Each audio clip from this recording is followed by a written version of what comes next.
Olá turma, tudo bom? É a nossa primeira videoaula. Quem diria estar fazendo videoaula? Diga aí, faz parte, né? Vivemos aí, temos que se adaptar com o meio, significa evolução, certo? Mas, olá, mais uma vez, certo? Vamos iniciar nossa primeira aula aí falando sobre um resumo do que foi ministrado aí lá no início, certo? Na nossa aula de hoje eu vou falar sobre os fundamentos do átomo, que eu chamo de atomística. Beleza? Diga aí, velho. Ó, pessoal, eu fiz uma linha temporal aqui, certo? Do primeiro pensamento sobre o modelo atômico até o modelo atômico atual, certo? Começamos aí lá no século IV. No século IV surgiu as primeiras ideias de que a natureza, de que a matéria era constituída. E aí, né, com um puro pensamento filosófico, os filósofos falaram, as coisas são constituídas de 4 elementos: terra, água, fogo e ar, certo? Então, né, tudo que existe na natureza é formado por a combinação desses elementos. Entretanto, no século V, né, a primeira teoria atômica ali, ainda com pensamento filosófico, sem rigor científico nenhum, mas, né, tem que dar a moral a esses filósofos, né, eles se perguntaram, bom, se eu pegar a matéria e começar a dividir em pedacinhos cada vez mais menores, chegará um momento que eu não vou conseguir mais dividir. E o que significa isso? Essa não divisão. Então eles pensaram. Ah, a essa não divisão eu vou chamar de átomo. Beleza? Então, pessoal, essa ideia de modelo, né, de quantificação de que a natureza é feita, né, esse pensamento filosófico ficou guardadinho ali durante muito tempo. E lá em 1803, com o afloramento ali, né, aquele latente da Revolução Francesa emergindo, John Dalton, quase não sei o nome de John Dalton, né, ele começou a tentar entender o comportamento físico dos gases e aí elaborou o primeiro modelo atômico com rigor científico. Né? O modelo atômico de Dalton ficou conhecido como modelo atômico da bola de bilhar. Por que o modelo atômico da bola de bilhar? Porque para o modelo atômico de Dalton, o átomo, que vem lá da ideia dos filósofos dos gregos, significa, né, uma coisa muito pequena que eu não consigo dividir. Então, John Dalton falou, o modelo atômico é semelhante a uma bola de bilhar, porque as partículas que compõem o átomo são esferas rígidas, indivisíveis, indestrutíveis e ainda colocando um tchan a mais do que os filósofos, né? Ele disse, a combinação de um elemento A com o elemento B formará um elemento C e também formará uma proporcionalidade. Ele deu a ideia da proporção. Se eu tenho um elemento A e reajo com 2 elementos C, né, com 2 elementos B, melhor dizendo, eu vou ter um elemento C composto de 3 partículas, certo? Então, pessoal, em 1897, né, a natureza ela começou a demonstrar que existiam outros fenômenos físicos aí, né, como, por exemplo, a existência da eletricidade, fenômenos radioativos, né, o magnetismo também, né, os homens não sabiam muito bem o que era isso, né, mas John Thomson, quase não sei o nome desse cara também, hoje está tenso falar o nome dos meus amigos aí, certo? É porque eu estou gravando. É tenso ficar falando de frente para uma câmera. Ai meu Deus, vamos lá, para não quebrar o ritmo. Então, John Thomson introduziu a natureza elétrica no seu novo modelo atômico aí, em que, em um experimento com tubos de raios catódicos, mais conhecido como tubos de Crookes, né, ele colocou um gás sobre baixa pressão e aplicou uma alta descarga elétrica. E aí ele acabou descobrindo uma partícula subatômica, que ficou conhecida como elétron, certo? Então, o modelo atômico de Thomson difere de Rutherford porque ele agora mostra que o átomo, que era indivisível e indestrutível, apresenta uma subpartícula que é conhecida como elétron. E esse modelo atômico, para que se tornasse fácil a compreensão para o público, para as pessoas leigas, ele falou que o modelo atômico de Thomson, o meu modelo atômico, é semelhante ao pudim de passas, ou mais conhecido como o pudim de maracujá, por exemplo, em que o núcleo, né, desse meu átomo, ele é dotado de carga positiva e para compensar essa carga positiva, ele tem os elétrons que estão, né, na verdade, incrustados ali nessa carga positiva, neutralizando esse átomo, certo? E agora em diante eu tenho aqui meio que uma herança, né, hereditária aí. Eu falo assim, uma herança porque Thomson foi professor de Rutherford e Rutherford foi professor de Niels Bohr. Mas em 1911, esse jovem aí, Ernest Rutherford, que é neozelandês, e por sinal um dos brilhantes cientistas, né, muitos dos seus alunos de iniciação científica ganham o prêmio Nobel. Ele fez um experimento em que ele bombardeou uma finíssima folha de ouro, né, com partículas alfa, né, vindo lá do elemento químico polônio. Em que, no seu experimento, ele pôde comprovar que boa parte dessa radiação, dessa partícula alfa, atravessava essa finíssima folha de ouro, o que lhe deu a comprovação de que o átomo possui mais espaço vazio do que preenchido. E uma explicação para que nós pudéssemos entender como é que era esse átomo de Rutherford, ele falou, olha, meu modelo atômico é semelhante a um sistema planetário, em que o átomo ele apresenta um núcleo, né? E esse núcleo está de carga, uma carga positiva, e ao redor desse núcleo tem os elétrons circulando ali, semelhante ao sistema planetário mesmo, o núcleo sendo o meu Sol e os planetas os elétrons. Só que o problema do modelo atômico de Rutherford é que ele não conseguiu explicar muito bem se o elétron tem uma atração, porque tem cargas diferentes pelo núcleo, né, pelo próton, melhor dizendo, essa atração iria acontecer e o átomo deixaria de existir. E graças a Deus isso não acontece, porque, né, as coisas ainda continuam existindo, nós existimos. Então o jovem aí, né, Niels Bohr, que foi aluno de Rutherford, pegou o modelo atômico do seu professor e deu um aprimoramento. Ficou também conhecido como modelo atômico, né, de Niels Bohr, ou modelo atômico, melhor dizendo, modelo atômico de Rutherford Bohr, ou, né, para alguns, modelo atômico de Bohr.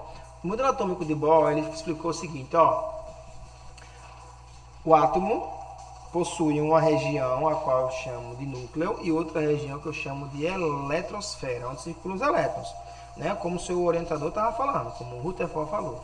Só que ele falou o seguinte, ó, o modelo atômico agora, vou fazer uma série de postulados que são afirmativas. Primeiro, o elétron circula em uma região que eu chamo de eletrosfera e que tem orbital. Esse orbital, a qual o elétron está ali circulando, a qual ele ocupa, ele não pode sair de um orbital para outro aleatoriamente. Ah, eu não quero ficar nesse orbital, eu vou para outro.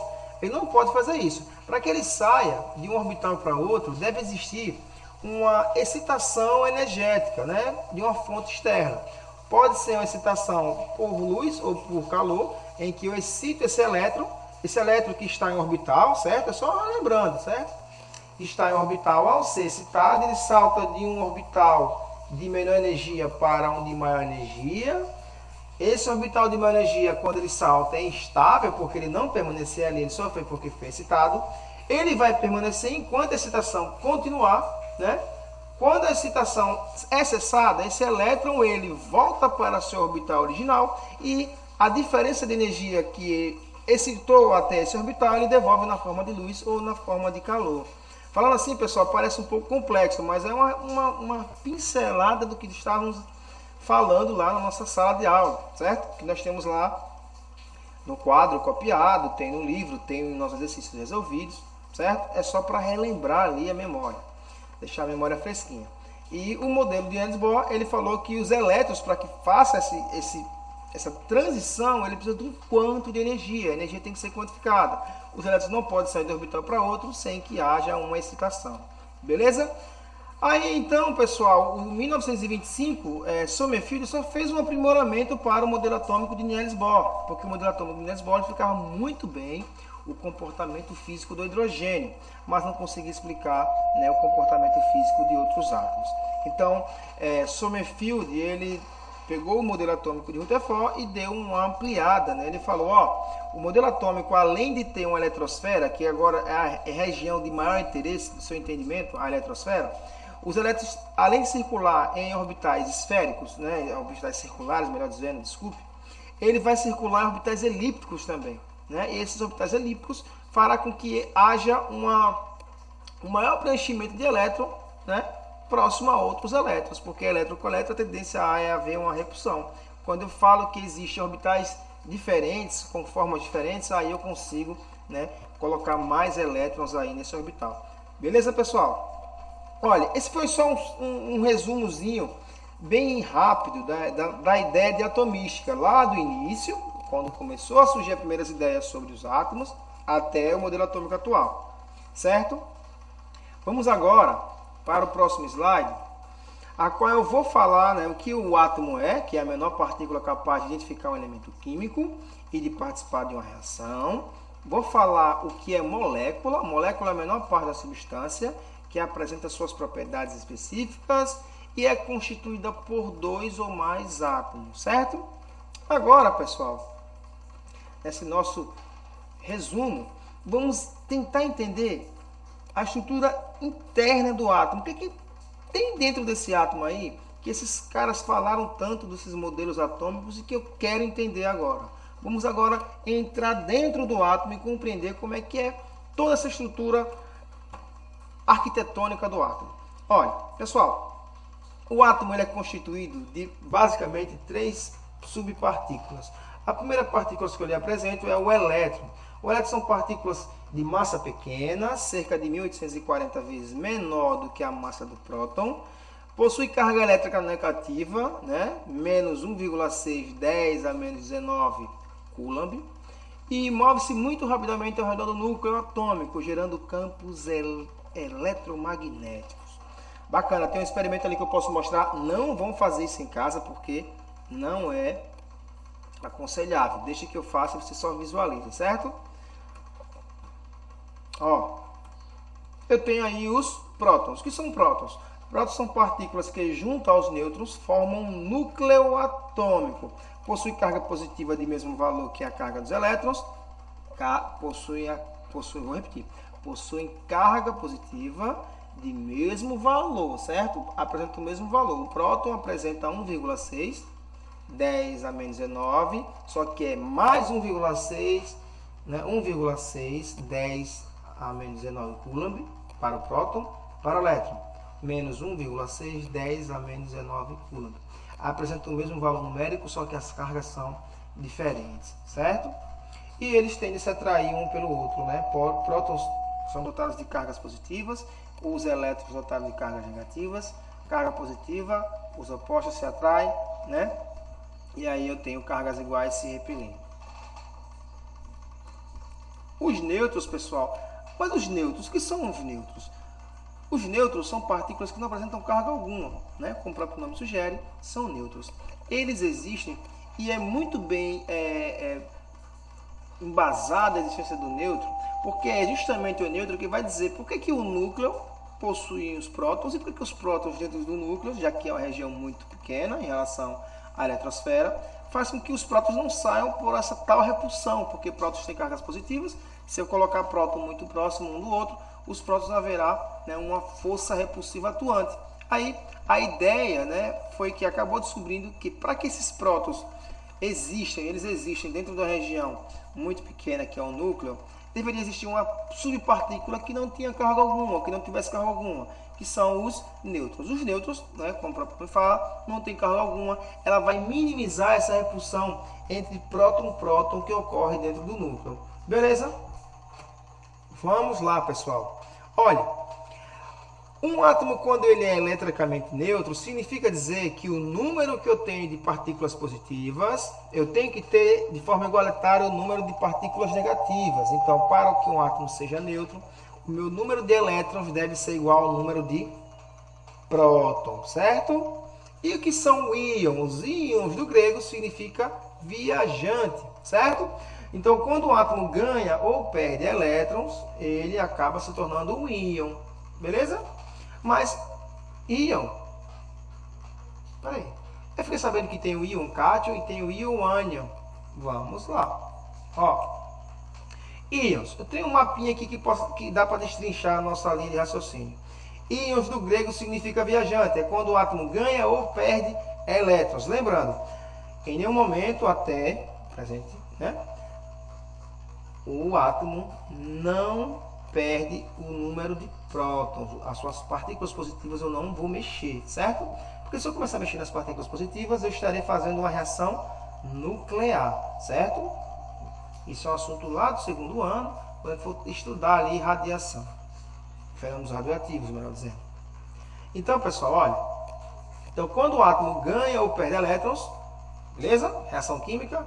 Uma reação química é quando o átomo, né, há uma transferência de elétrons de um átomo para outro, reação química. Quando eu faço uma reação nuclear, né, meus prótons estão sendo envolvidos nessa reação, eu tenho uma reação nuclear. Certo? Então, olha, para os íons, o íon ele será um cátion quando esse átomo perder elétrons. Quando ele perde elétrons, a predominância da carga vai ser a carga dos prótons, né? Se o átomo perde elétrons, um próton vai ficar com deficiência daquele elétron que foi embora, e a carga final será a carga predominante, a carga positiva. Certo? Para o átomo neutro, quando o átomo torna-se um ânion, é quando ele ganha elétrons. Então, quando o átomo ganha elétrons, na verdade, um acréscimo, né, de elétrons ali que eu tenho para o átomo, e o átomo fica com excesso de elétrons. Um exemplo aí de cátion, vamos partir para o elemento químico sódio. Lembrando, se o sódio é um elemento químico neutro, né, então se ele tem 11 prótons, que é seu número de partículas positivas, eu devo apresentar de forma igualitária o número de partículas negativas, que são os meus elétrons. Então, se ele tem 11 prótons, e esse é um átomo neutro, eu devo apresentar 11 elétrons. Então, a diferença de partículas positivas e negativas aí acaba sendo zero. O átomo torna-se neutro, né? Porque não há uma diferença aí, um déficit de elétrons.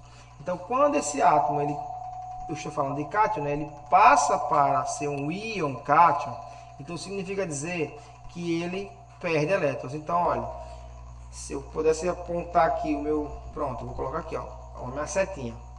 Então, quando o elemento químico sódio, ele perde um elétron, então eu tenho 11 partículas positivas, lembrando que eu não estou fazendo menção aos nêutrons, só as partículas positivas, né, de forma ilustrativa.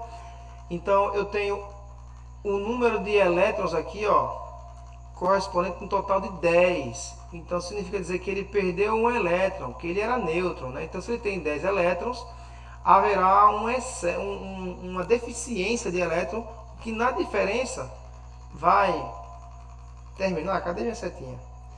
Vai terminar, né, 11 prótons com 10 elétrons, a diferença vai ser de uma carga positiva. E essa carga positiva eu vou acrescentar na parte superior do lado direito do símbolo químico, que é o sódio. Certo, pessoal? Beleza? Vamos para o próximo slide agora. Eu vou demonstrar um exemplo de um ânion. Ó, exemplo do ânion aí, eu tenho um cloro agora. Eu tenho uma imagem do lado esquerdo, que é para o elemento neutro, e para o lado direito, né, o símbolo aí, a ilustração para o átomo que virou um ânion, um íon ânion, certo? Então, ó, para o átomo neutro, se eu tenho 17 prótons, eu devo apresentar 17 elétrons, para que ele se torne um átomo neutro. Então, quando eu adicionar mais um elétron a esse átomo, ele se tornará um íon, e, né, esse excesso de elétron, a diferença de partículas positivas de prótons com o de elétrons, eu vou ter ali, né, apenas uma carga negativa sobrando. E esse valor da carga eu adiciono na parte superior direita do meu símbolo, do meu correspondente elemento químico. Beleza? Suave na nave? De boa na lagoa? Vamos para o próximo slide. Vamos lá. Número de massa. O que é o número de massa, pessoal? Olha, número de massa é o que tem dentro do núcleo do átomo. O que tem dentro do núcleo do átomo? Dentro do núcleo do átomo eu tenho apenas prótons e nêutrons. Então a massa do átomo vai ser o quê? A somatória dessas partículas. A somatória dos prótons com os nêutrons. Para o número de massa, eu atribuo a letra ao símbolo A, certo? Então, A vai ser igual a Z mais N. Z representa o número de prótons e N o número de nêutrons. E alguns livros, eles abordam A sendo igual a P mais N. P de prótons e N de nêutrons, certo? Mas, professor, por que o elétron não entra se o átomo é composto de 3 subpartículas? Boa pergunta. O elétron não entra na soma da massa do átomo porque ele é cerca de 1840 vezes mais leve do que o próton. Então não há necessidade de eu colocar na somatória da massa do átomo uma partícula que é muito leve, certo? Não vai surgir uma diferença muito grande aí no resultado final. É por isso que o elétron não entra no número de massa. Beleza? Olha, vamos agora para um resumo